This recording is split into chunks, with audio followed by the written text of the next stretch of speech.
నమస్తే, నా పేరు సిద్ధప్ప. నేను బెస్ట్ అగ్రో లైఫ్ కంపెనీలో డీజీగా వర్క్ చేస్తున్నాను. మనం ఇప్పుడు అనంతపూర్ జిల్లా ఉరవకొండ మండలం గడేవోతురు విలేజ్లో రైతు కుళ్ళైన పొలంలో ఉన్నాము. కుళ్ళైనకి ఎకరాకు 330 ml బెస్ట్ మ్యాను, ఎకరాకి 330 mlతో రాన్ఫెన్ కొట్టించడం జరిగింది.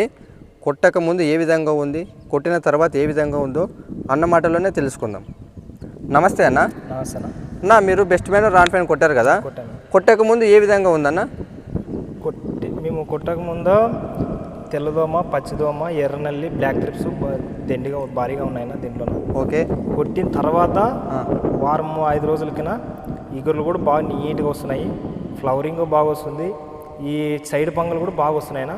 అన్నీ ఎర్రనల్లి, పచ్చినల్లి, తెల్లదోమ, బ్లాక్ ట్రిప్స్ అన్నీ నీట్గా అయిపోయి బాగా నీట్గా వస్తుంది నా పైరు మాత్రం. ఇప్పుడు కొట్టక ముందు పైరు ఏ విధంగా ఉందన్న?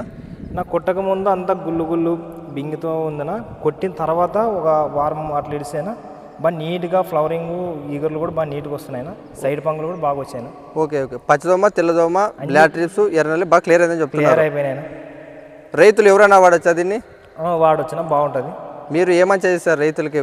నాకు కొడితే బాగుంటుంది చిన్న, బ్రహ్మాండంగా ఉంటుంది, రిజల్ట్ మాత్రం బాగుంటుందన్న. మేమైతే మళ్ళీ కొట్టాలనుకున్నాము ఇంకో రౌండ్ కూడా. Okay, thank you.